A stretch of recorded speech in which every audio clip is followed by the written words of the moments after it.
ज़बूर 124।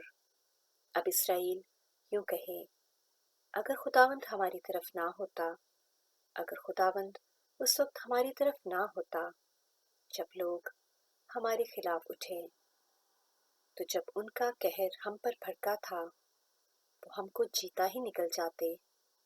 उस वक्त पानी हमको डुबो देता और सैलाब हमारी जान पर से गुजर जाता।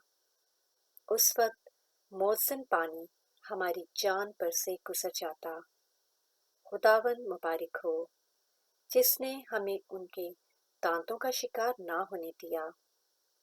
हमारी जान चिड़िया की मानिद चिड़ी मारों के जाल से बच निकली।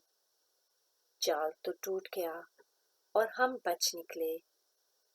हमारी मदद खुदावंद के नाम से है जिसने आसमान और ज़मीन को बनाया।